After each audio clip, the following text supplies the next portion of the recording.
One, we are live. This is 2OF Entertainment. Joe, do you know why some businesses succeed and some businesses fail? Why some businesses grow and some businesses don't? That's what this show is all about. Business, business, business.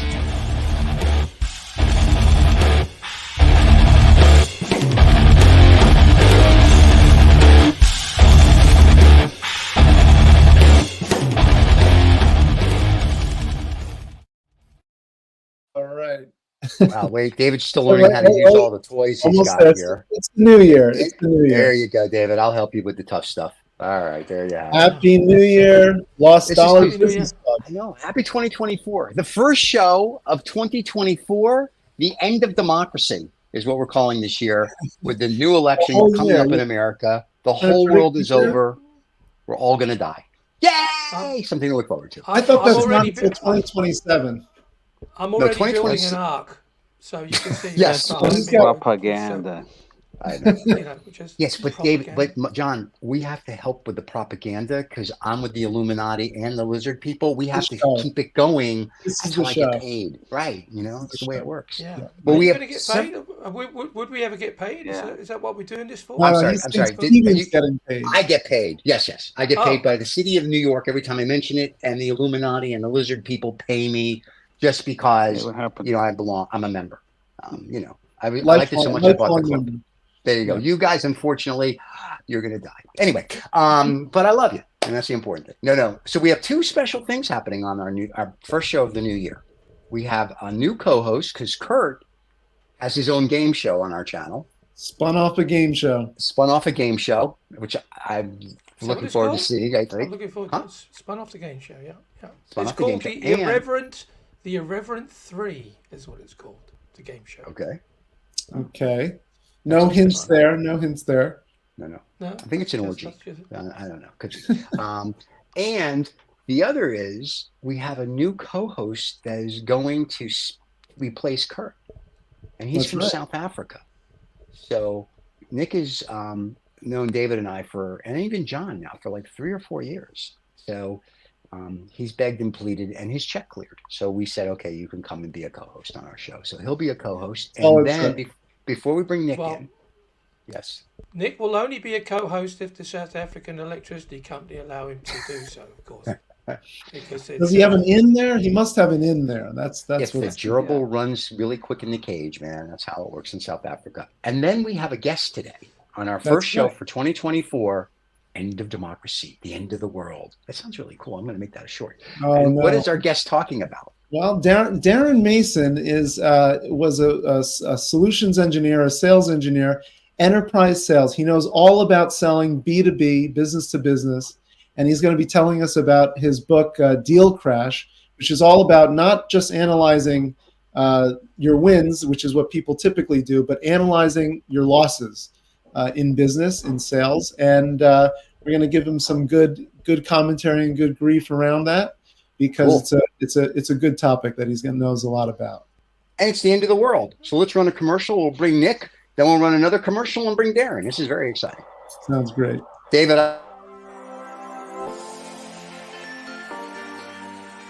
Get the freedom and the flexibility of remote work in the lucrative tech industry. Bend your life around the world.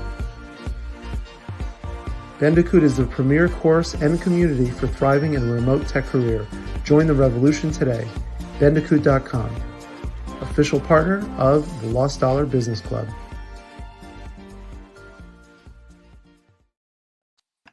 And we're at Nick.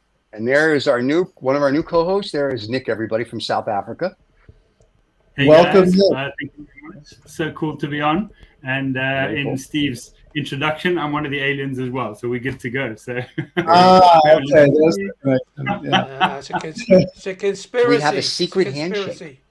Conspiracy, yes, it's a conspiracy. Yeah, we love our conspiracies.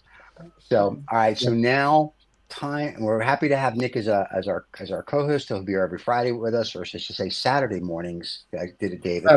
So that's right, Saturday mornings. So for the world. And now we're going to bring in our actual guest because nobody wants to hear us ramble on. So here is Mr. Darren, who, by the way, is going to be doubling for Dr. Evil in the next Mike Myers movie, Austin Powers, just so we're clear. So, and he's very excited. He's going to talk about his new movie role, and I'm excited to hear about that as well. So there you go. Great. Darren, thanks for joining us. Thanks for joining us. Good to meet you all. It's great to meet you all. Thank you. I'm already grinning from ear to ear with the earlier chat, so I'm not quite knowing what to expect from you guys. You'll be fine. You have Michael, who's a very nice boy. He's a man, but he's just a nice boy, and I mean that in a loving sense. John is from Argentina. He has no clue. He doesn't even know where he is. He thinks he's still there. He's searching for Nazi gold. Nick is from South Africa. You know what that means. David was originally from Britain. He now lives in Amsterdam. Need we say more? And I'm just a Jew from New York. So really, you're screwed. But most of everybody will be nice. It'll be wonderful, and it'll be a good show. So we're very interested. We've all read the PDF, if you will, which is the book. So we're looking forward to doing it. But we'll let Michael kick it off because this is basically his show. It said it in the beginning of the credits. Oh yeah, we had that. Thank you, David, for getting that name and blasting that out there. That was great. Yeah. Consonants and vowels. He spelt it right. Spelt it right. We got it right now. Darren, great to have you on the show because we met not too long ago, but I actually referenced your work about sales engineering, which is a great profession that assists and works alongside account executives in enterprise selling experiences and B2B sales. And you've done a lot of work in sales engineering and business-to-business sales, and that's how you got to Deal Crash. So just give us a little bit about that journey because I think there's some interesting nuggets in there. Yeah, thanks, Michael, and an official hello to my esteemed panel of questioners. It's good to be with you. And just to complete the list of countries, the first quiz is: this is the country where I live. So if you recognise the shape of the country there, Scotland, yes. So yeah, I live near Edinburgh in Scotland. Oh, very nice. Now, if you could point out the Macallan distillery for me, that would be more impressive. Yes, exactly.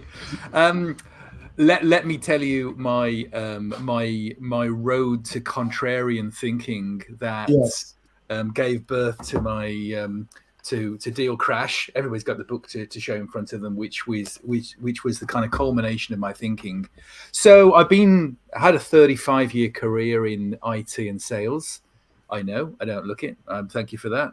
And during that time, I managed pre-sales teams for Siebel Systems, for Oracle Corporation, and very successful teams. And we sold a lot of stuff, both on premise and in the cloud. But one thing always bothered me throughout my sales career in B2B enterprise selling. And that was when we lost the deal. And bearing in mind, when we're losing deals, we may have had a team spend, 6 months, 9 months, a year, sometimes multi-million-dollar total contract values. And one thing that I couldn't really get out of my head was that one of two things happened when we lost the deal.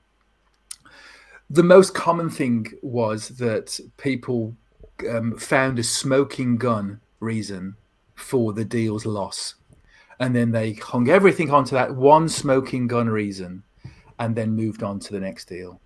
And the second phenomenon was that it was simply brushed under the carpet, and they believed that success in the next deal would wipe away any of the memory or any of the disappointment or the frustration of the previous lost deal. And they're two flawed strategies.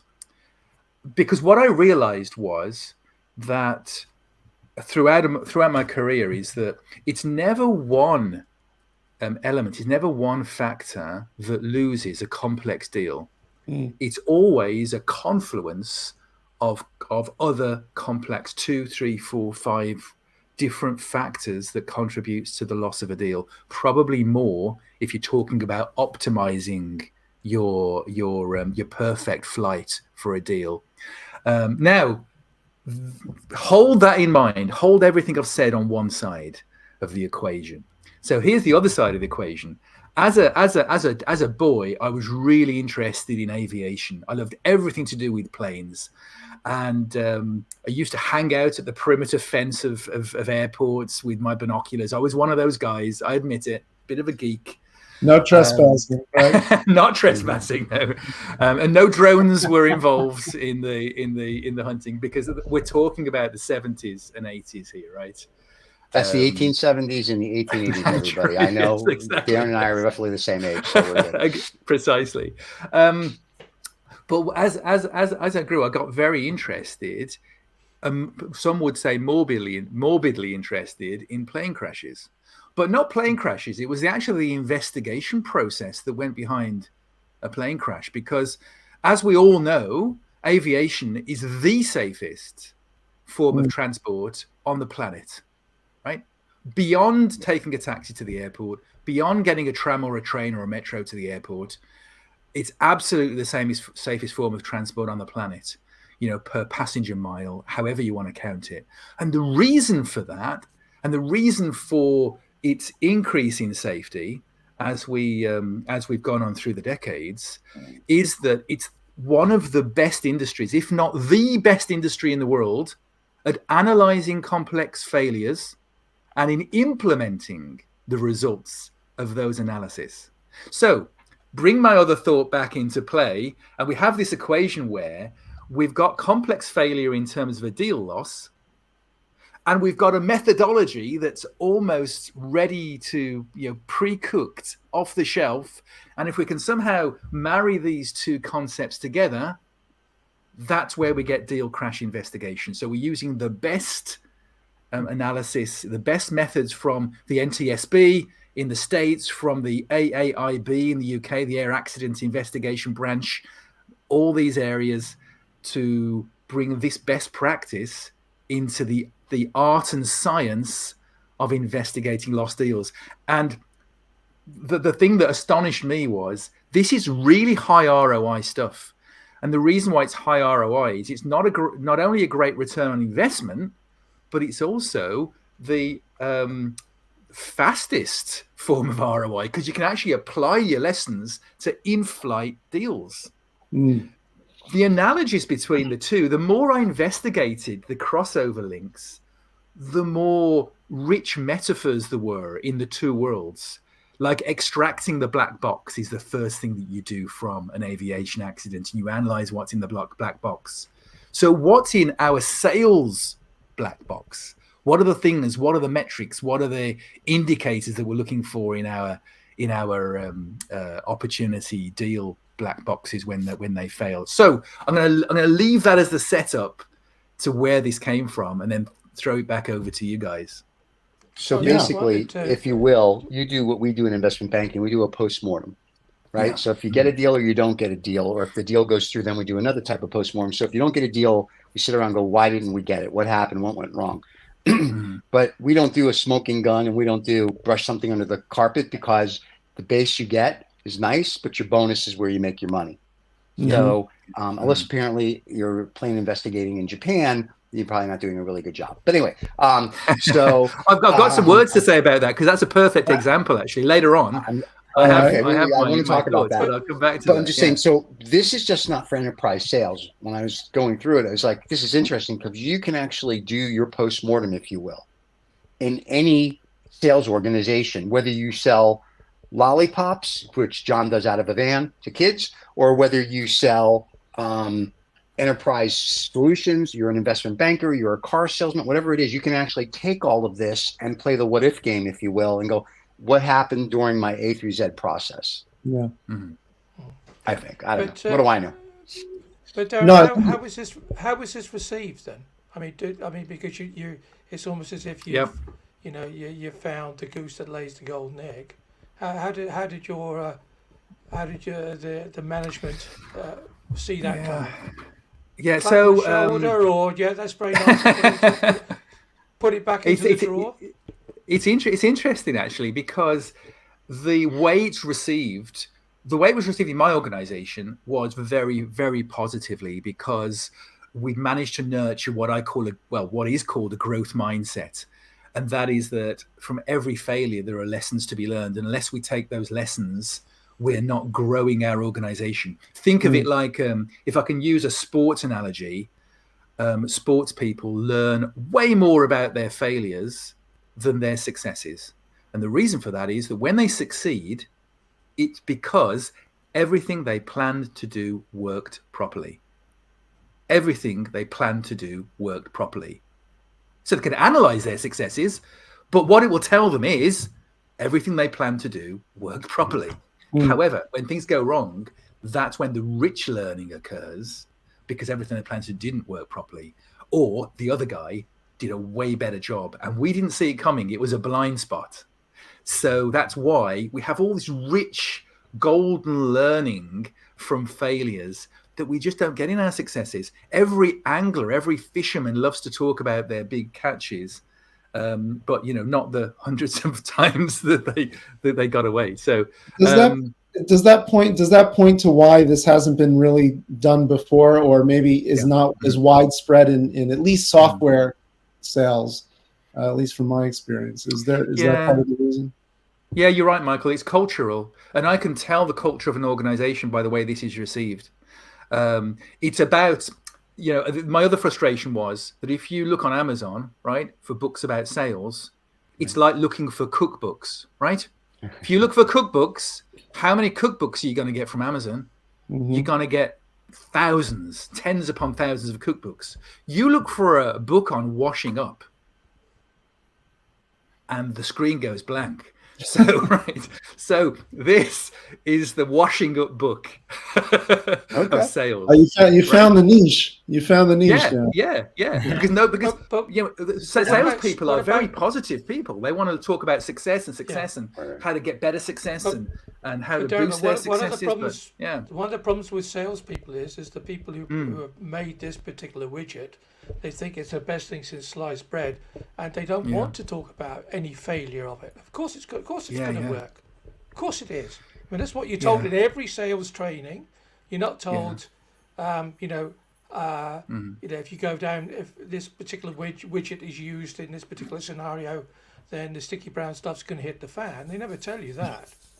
Yeah. So, but that's management, though. That goes to Darren's point of culture. So the culture I come from is, if you screw up, we're going to tell you. And for those of you that have worked with me, you know how that works. But if you screw up, we tell you screwed up, and we tell you why, and we use that as to his point, a lesson to teach you. You're learning what happened. If you're successful, everyone's like, you get your attaboy, right? Hey, you did great. That's wonderful. But then the next thing out of all our mouths is, what have you done for me lately? So you close a deal at 11 or 11:01, like, that's great. Now what have you done? So if you fail, we want you to fail because it's the only way we can teach you, right? If you never fail, then you're never really learning. And if everything just comes easy, when you do come into that big obstacle, you don't know what to do. You've never played the what if game, or you've never done this. So failure is a wonderful thing. Failure is a wonderful thing. Failure is a wonderful thing, Stephen, if there's a deliberate learning from it. Correct. If space is created and there is a culture, a zero blame culture, which is difficult in sales, which is one of the biggest barriers for salespeople not wanting to do this, because they think it's going to be a scapegoat hunting exercise, right? Now, I wanted to say something about, David raised a really interesting point, and this is about, when we have products in sales, we're actually taught that to a man with a hammer, everything is a nail. Right. Yeah. Right. Absolutely. And therefore, we just whack everything with this hammer because the hammer fixes every problem in the world. Now, qualification is an essential part of the sales process, and therefore qualifying out is a very powerful sales strategy. If we're not a good fit for the solution. Now, using my aviation analogy, the greatest number of failures in a flight happen at the takeoff and the landing. Right, the start and the end, and therefore qualification is really in the takeoff zone, right? So if we get our qualification wrong, we're going to have a problem during our takeoff, and the landing, of course, is the closure, which we might talk about later on, closure of deals and in the negotiation, all that sort of stuff. But the same holds true with sales, as with aviation, that is the riskiest time to take off some landings, and taking off is part of the qualification process. You probably get a lot of. Oh, go ahead, Nick. Sorry. Darren, I think you're really talking my language, because we're part of the marketing space with Nucleus, and obviously we're generating that sales qualification. We're generating the leads. We're going out there, putting the company in front of all the clients. Because we're helping brands do that, and that's really interesting. And part of your book is really fascinating. Obviously, from a marketing perspective, I'm very upset that it's kind of it's part of it, but there's sort of more detail. Obviously, I'd love to pull that apart a little bit more. But you do talk about the qualification, and you talk about the target audience. And I think one of the questions I had for you is, in your experience, already working from a base, and I think we're very clear on the fact that the senior management has this idea of the fact that we don't. Yes, we need to figure out what the problems are, but as soon as you start sort of pinpointing and finding that scapegoat, then it really starts becoming quite tricky. And especially working with larger corporates, we find that is challenging to find management who has that kind of idea. But when working with these clients, what does that look like for you, or where have you found that the positive and negative come through? Because we're fascinated, because that's really where we play. Yeah. How is that sort of tweaked in your experience? Yeah. So you put your finger on a very important point, and that is sponsorship. So the first thing that I do is, if I take Deal Crash into an organization, is get sponsorship from as senior level as possible. One. But also very, very carefully position this as not a scapegoating exercise. It's interesting, actually, if you look at the mission statement for the NTSB or the AAIB, their mission statement is to investigate with the sole purpose of preventing this type of incident happening again. So you're taking people out of it. In fact, air crashes were not coming down in the 50s and 60s because they had this concept of pilot error. Pilot error is very convenient. Yeah, pilot error is really convenient. Just blame the pilot for everything. Yeah, because if you've watched the film Sully, or if you watch any of these things, pilot error means if you could blame the pilot, then manufacturers don't need to do very expensive repairs to their planes. We don't need to do really expensive changes to air traffic control procedures or or equipment on board aircraft, that type of thing. So, but that was zero learning. If you just blame the guy at the pointy end of the aeroplane, the zero learning. It's only when they adopted this zero blame approach. In fact, they've even got an anonymous reporting process that pilots and air crew can use to say, this was a near miss and this is what happened. And it's completely anonymous, so we can learn from it, because the aim is not to point a finger at people, because especially with complex opportunities, if you think it's a sales guy, that's the simplest thing, and it's wrong headed thinking, because the sales guy is part of a team, and that team is part of a management team. And even if it is a sales guy who's maybe a rookie sales guy, hasn't got that many flying hours under his belt, what support and coaching is he getting? And is the deal that he's working matched to his abilities? Is he flying an aircraft that is matched to his flying ability? There's all sorts of analogies that mean it's not that person's fault. It's seldom negligence. People don't seldom steer their plane into a hill deliberately, right? It's an accident. We need to investigate that. So that's one thing. But the other thing is, Nick, is that part of my process, as you probably saw in the book, is what I call the reconstruction. This is the equivalent of getting all the pieces of the plane into a big hangar and putting it all back together to find out what happened. So what I do in terms of that is what I call a deal crash workshop, where I get all of the interested parties into a meeting, on a call, whatever, and we facilitate the steps that happen. We walk through the process of what happened, and starting to build hypotheses around what went wrong. And when that meeting is set up properly by a skilled facilitator, the comments that I usually get when I finish those meetings is really how cathartic they are for everybody involved, because great things happen in disasters, right? Great things happen. Look for the rescuers, look for the crew that minimized the losses, that did amazing things to get those passengers off the aircraft in 90 seconds. 379 passengers, for example. Look for the great things. So pre-sales people, what if they did a fantastic demo? What if it was a brilliant POC? What if it was a great piece of ROI work they did? These things are recognized as well as the things that crash the deal. So when you lose a deal that you've been working on, that everybody's been working on for a year or 9 months, it's not just a huge financial loss, but it's a huge emotional loss.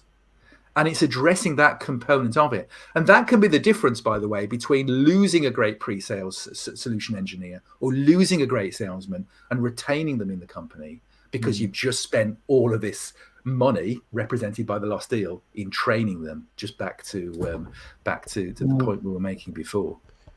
I remember I was watching something about the Mercedes F1 team, and they used this no blame culture. And they said it was the most difficult thing they'd ever undertaken. And now look what's happening to them. So they should go back to the blame culture because they suck. I'm just saying, Red Bull, Ferrari, and I love Ferrari and Red Bull and the rest of them. But listen, for a while, for 10 years, they were the team. Go back to the blame culture, Mercedes. You screwed up. When you're number one again, stop blaming each other. So, Darren, how long is this process, and do you find that senior or whoever is running the show is willing to put the time and invest the resource to actually dig in on a, let's just say, not just one deal but on a regular basis? Does it become part of their management sort of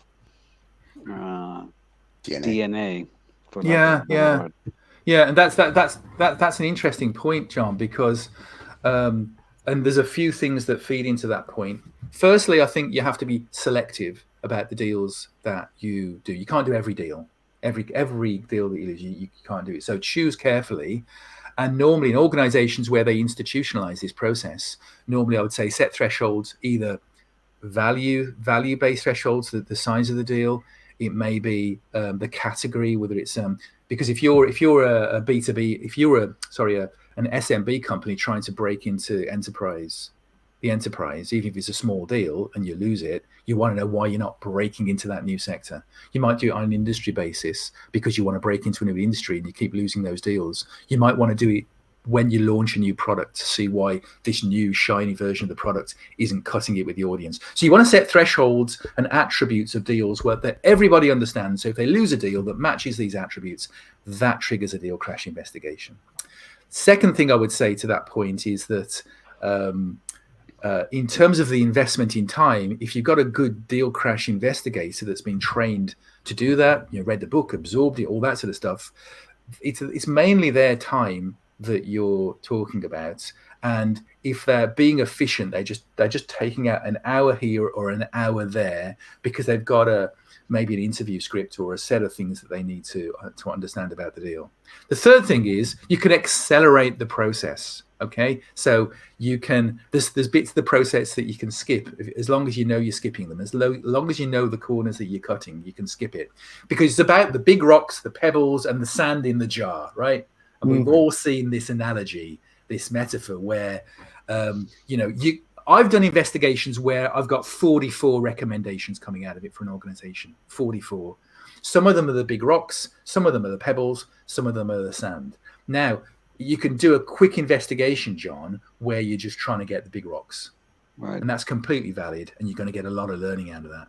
To maximize that learning, you maybe need to have a look at those. Now, it also comes around to zone of influence. Have you ever seen these concentric circles where your zone of control is in the middle? It's probably the sales organization, the pre-sales organization, sales operations.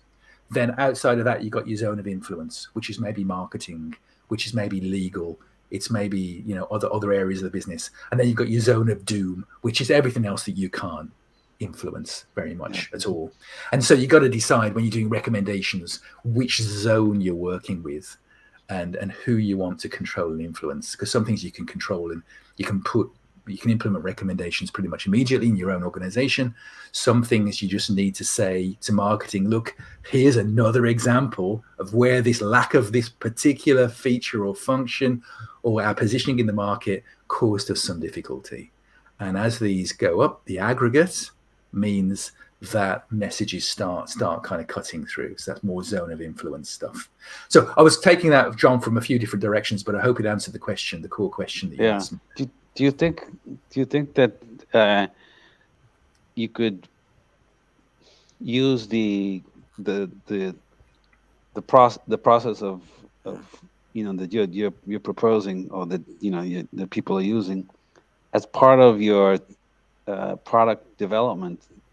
You could, right? Yeah. Because you learn a lot of things. Mm-hmm. It didn't work because of this. Mm-hmm. But if you then bring, let's just say the product development team or department into it, it becomes a sales exercise where you learn why something didn't work out, why you didn't get the deal, but it also has a positive, at least in my view, a positive outcome that you're doing some, you're doing sort of ongoing research of the market and how your product or your service is either meeting or not meeting the demand out there. Yeah, that's an interesting thought, because the answer is yes. I've interviewed as Deal Crash investigator in Deal Crash investigations, product management and product marketing folks as well, especially when there's a new product coming to the market. So I'll give you one example of what's happened in some of the real cases that I've looked at, and that is that a deal is lost because a new product is positioned in a market that was kind of not really what it was intended for. It was drifted away from the market, and that was because product management and product marketing didn't give us direction to the sales team to say, well, look, we've designed this for this market, so please concentrate yours prospecting for these types of customers, please. Now, if you get those types of customers, we will make changes to the product because that's the market we're aiming at. So if it doesn't fit, we're going to make those changes. If you look in a different market and you lose the deal, then we're not going to support you because we never intended you to look in this market with this product. So it sometimes highlights these communication issues between different silos of the organization if they're not joined up enough to say, look, you guys need to be giving direction to your sales organization, and they will give you real world feedback from the market about how it's fitting. But unless you're in synchronization about how you want to target it, and then what's happening when it is targeted that way, then you're going to have this problem where, the sales team are kind of running through mud because they're trying to push this into a market that it was never really intended for. So it's one example of where, so recommendations turn into positive action that aligns and synchronizes, product versus sales efforts. Cool. But if you take your, we'll call it your Bible, if you will, and you follow it A through Z, it doesn't matter whether it's enterprise sales, if it's product marketing, investment banking, cars, whatever it might be, right? It's literally, it's a foundation that if you, in the organization, if you change the DNA to where you, except for Mercedes, where you don't blame, but you go, listen, we're going to help you make it better. And you teach everybody, like, here's where the mistake was when you did this or this, and they go, got it. And it's sort of like to make it better. Then in theory, anybody can read the book, if you will, or hire you and say, come into my widget factory or my automobile dealership or not my F1 racing team, but everything else, and do this. And theoretically, they should be able to then just say, oh, I just follow A through Z and tweak it to get it to what their widget is. And they should be able to basically do the same thing, right? Yeah, and thank you for highlighting that, because anybody can take Deal Crash and apply it to any sales organization. Now, it's designed for complex B2B sales for a reason of these deserve our attention, because going back to a point that John made about, this could be quite expensive and stuff. With the deals that I'm talking about now, and I used to analyze, saving just one future deal could pay for the whole exercise and more. Just saving one deal, and you're going to save multiple ones if you're always feeding this back in to future deals.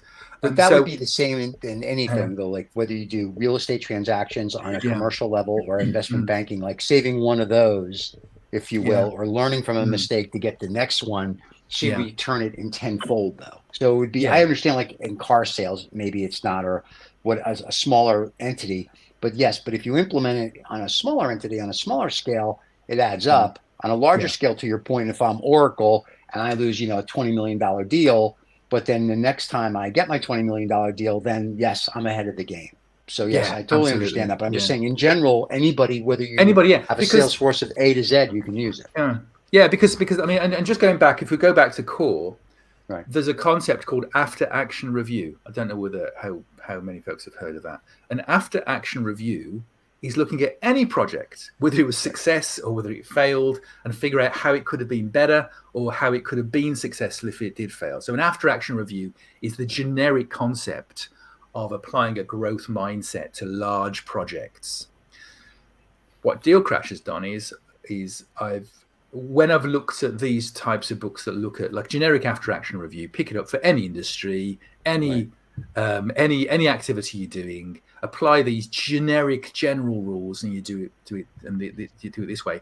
But normally that's as dull as dishwater, right? So what I've attempted to do is inject a kind of a master metaphor that kind of trickles down to many sub metaphors around kind of aviation investigation that work throughout this process to bring it to life, because people understand that there's two black boxes in a plane. They've got to retrieve them both as a cockpit voice recorder, and there's an instrument. There's the flight data recorder, and the cockpit voice recorder. So people know there's two. They know they've got to pull these together. They know they've got to then kind of replay them, figure out what might have happened. They know they've got to reconstruct the fragments of the plane in a hangar. And they know so people understand these, and it brings the process to life through this kind of rich metaphor.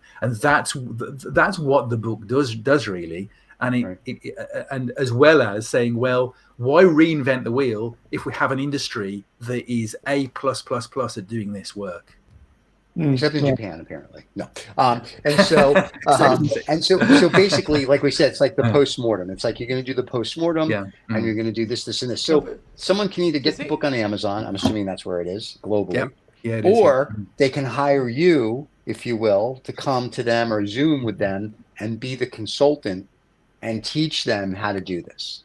Yeah, and I've done that plenty of times with. And because I know what I know, and what I know well is IT, B2B sales, and pre-sales, clearly as well from what we said earlier on. So that's why I tend to specialize in those areas, because then I have a lot of assumed knowledge about how IT sales industry works. But you could equally do this for other industries. I've done this for kind of related industries, like maybe satellite data selling and those types of kind of technology industries broadly. So you can do it for any high value complex deal failures, and it will work. But they can. So they can either if you type my name into the search engine of Amazon, or if you type in the name of the book, the cover is quite distinctive. So we'll give him a solo shot. There you go, everybody. There's the cover of the book. That's the cover of Deal Crash. So you'll better spot it on Amazon quite easily. And also, it's not. Do you know these books? One of the things that I think is a crime. Have you ever had a recipe where the first 5 paragraphs of a recipe are, I was traveling through Italy one cold frosty morning. I came across an old inn, and the innkeeper engaged me. I thought, no, I just want the recipe for the garlic bread. So what I've tried to do with this is a practitioner's guide for doing it.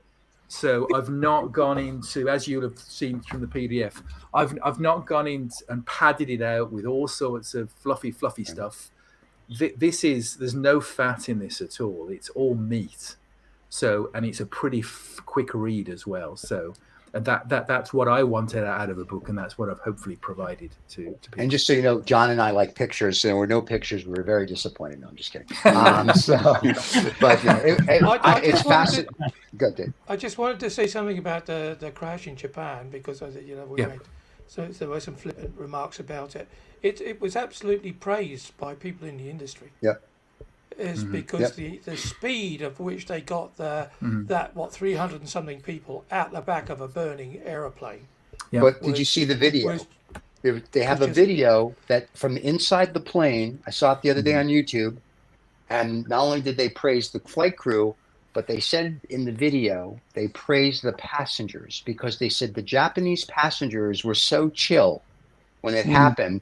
It's like the flight attendants on the thing, instead of people being hysterical, they're like, listen, of course it's in Japanese, like, we have to get off the airplane, do it uniformly, do it this. And they're all sort of like, okay, like, we're just going to take a little walk over to the pagoda, look at some maple trees, and we're done. And they all got off, and without any hysterics. So praise to the flight crew, but also the passengers. They were, I don't think that would happen in America. I think you'd see people trampling over each other. So it was the praise to all of that. Like, they did a wonderful job from passenger to flight crew.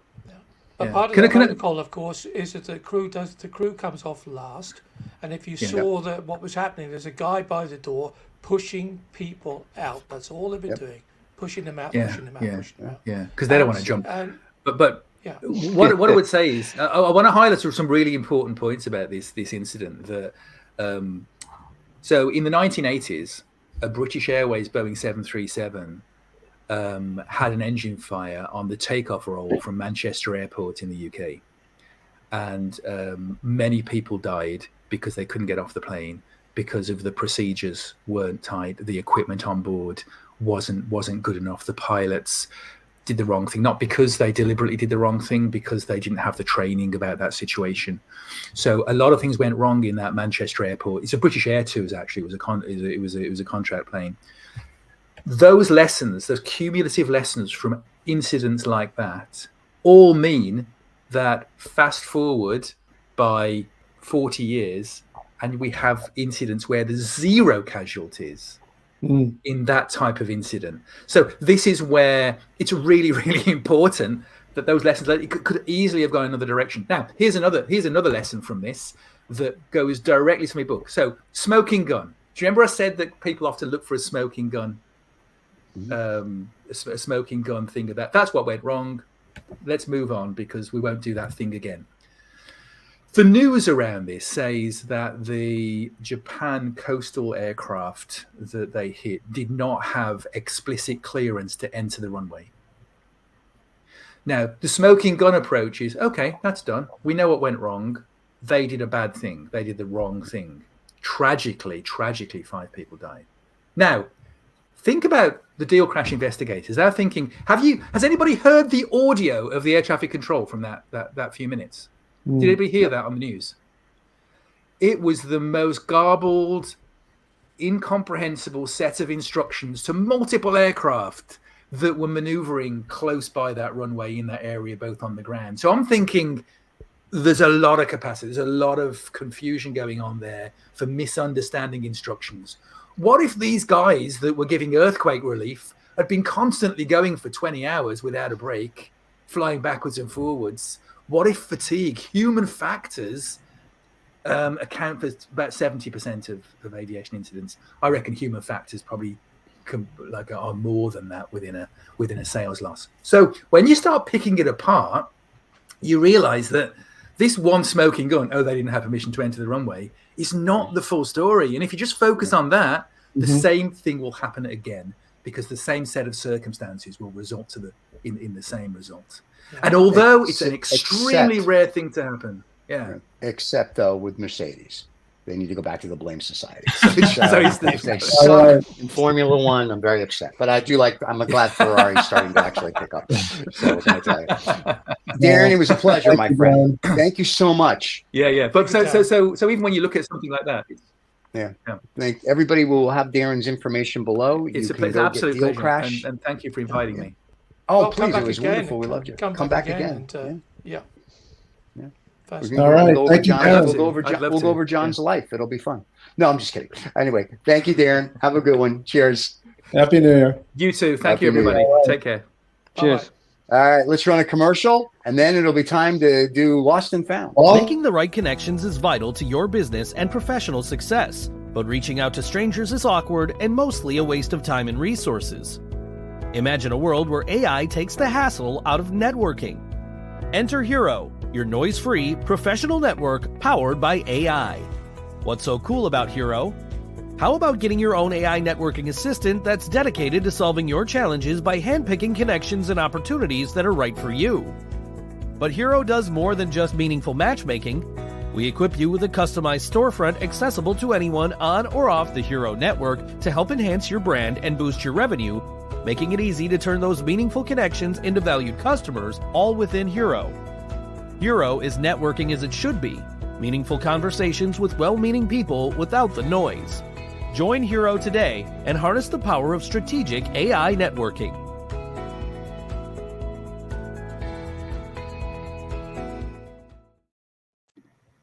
Welcome to this week's Lost and Found, uncovering dollar winners and losers, where we discuss dollars lost and dollars gained by various companies and projects. All right, we're here for Lost and Found. Well, Nick, since this is your first show with us, you get to go first. John will go second, then Michael, then myself, and then David, of course, will talk about a duck or a cow that's saving the world. There you go. So, Nick, what do you have for us in Lost and Found today? So obviously I have absolutely zero knowledge of how this is going to work, but so it's really good to go first. I think the one which I'm going to punt quite hard, and it has been one that has done quite well over the last few months actually, is 60/60, and what a retail client that we have or retail company we have in South Africa called ShopRite Checkers. And they've done super well, particularly during the pandemic, where they started delivering food and household goods to people within 60 minutes. So it got, they pulled off from there quite nicely. And their marketing campaign that they did recently with the World Cup Rugby was absolutely phenomenal, where they and another company, a South African bank who has a very similar color, they basically sponsored the Springboks. And in that process, they, number one, got massive marketing exposure. But not only that, is because the Springboks won, they sent one of their little scooters to go and fetch the World Cup trophy. And I think that's a found dollar. That's a found dollar. And literally everybody's talking about them. So yeah, of course, and we are too. Look at that. There we go. So it's a found dollar. John, who's never ready, and he's done this for a while. What do you have for us today, John, or do you need to search for something? Look, I always have something by the time I'm up. So okay, so this is an interesting one. In France, Carrefour, which is the largest or one of the largest supermarkets in France, and certainly in Europe, they also in South America, has told Pepsi that they're withdrawing all their products because they're trying to pass on huge price increases to customers, and they're just not going to do it, so that's pretty interesting. So they've taken all chips, soda, and all that stuff off their shelves. Because not only of that, but they've also been doing shrinkflation, which means we reduce the package from say 250 grams to 200, and the price stays the same. So we pass on, and so combination of that, they said, we're just done. We're not taking your shit, and off the shelves, baby. So it's quite interesting. Those French lost dollar for Pepsi. Yeah, lost dollar. but maybe found for the consumer who will. I doubt it, because you know what's going to happen in 6 months? Everyone will forget like they always do, and it goes back to normal. Unfortunately, the same thing happened with Mars as well, and all of a sudden it's a whole planet. Elon's trying to go there. Yeah, I know. Mr. Michael, what do you have for us? All right. Well, you've all heard the news about copyright. Mickey Mouse. Yeah. Steamboat Willie. So, yeah, I mean, it's. You could say that it's a loss for Disney, but actually, I think it's a win for the public domain, and it's a win for the people to say, look, you can't have a copyright forever, and at some point, you've got to let it go out into the public so you can rehash them and remake them. And there's a whole bunch of other work, not just Mickey Mouse, that version of Mickey Mouse that got out there. But there's 5 Mickey Mouse horror movies coming out based on that character. And you're really funny one of them with AI. It's not even a loss for Disney. You know why? Because Mickey will still be in your face, and when you see Mickey, what do you think of? Disney. So for them, if I'm Disney, I'm going to be like, fuck it, let's get rid of all of it. Like, because this is going to be awesome. Except if they do Mickey porn, and that's coming, by the way, because we're producing it over there in the corner. But that'll be interesting to see. There is one. There's the one. There's a Winnie the Pooh one, a slash movie, horror movie, where Blood and Honey it's called, and sure. So Steamboat Willie is going to be horror movies and a porn movie, soft porn movie coming out. Can't wait. We look forward to that. That's that's all found money. For me, that's found money. That's right. Because David likes his animated porn. Animation. There you go. All right. So I love the honey. There is so much that I have, and the big one is China now is targeting France on brandy imports like they did with Australia on wine, right? So now France and China are going to fight. Chinese shadow bank files for bankruptcy. These are all positives. So the big one, though, for me was my favorite person, Elon. I have a small penis Musk. And he at SpaceX is firing people that say bad things on Instagram, Facebook, or TikTok about him. They get fired mysteriously. Even if they're doing a good job, they get fired from his companies now. So if you say anything bad about Elon, you get fired wherever you work. Like SpaceX, there's a big article in the Financial Times yesterday, all these employees that got fired saying, I just said I don't think he's doing it right, or he's not nice to work for. And they said within 30 days they were gone. So what do they say about not biting the hand that feeds you? Yeah, but here's this thing. It's this thing in America, and because Trump's going to probably become president, people will forget it. It's called free speech. So if I think my employer is a fucking moron, I should be able to say that, and they should not be able to fire me because you violate my free speech. So granted, you shouldn't bite your hand, and this is coming to the millennials who are getting fired are just idiots. First of all, like you never put it publicly that you think your employer is a moron, right? You can tell your family, your friends, but they're on YouTube and TikTok. So yeah, you kind of deserve it. But at the end of the day, free speech is free speech. Yeah, but you can say in a corporate you can say whatever you want, but you know what? It just wasn't working out. It just, you didn't fit in the team right. That's right. Sorry, gotta go. Yeah, I know. Anyway, thank you for all your work. We wish you the best of luck. Get the fuck out. Right. Here's your hat. Here's your hurry. Here's the door. Get out. We don't need you. All right, everybody. Yeah. It's the beginning of the year, 2024. And David now is going to give us one of his lost and found for you that have listened regularly. We don't know where this is going to go. So David, please, what's your lost and found? Just hold on, guys, because I've got something to show you.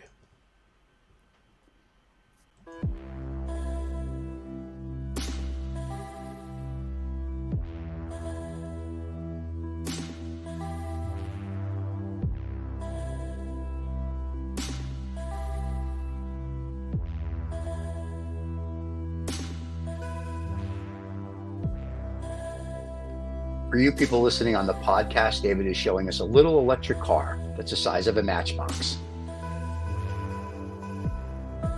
And now it's a picture of an ocean and a naked girl. So you definitely want to see this on YouTube if you haven't seen our show.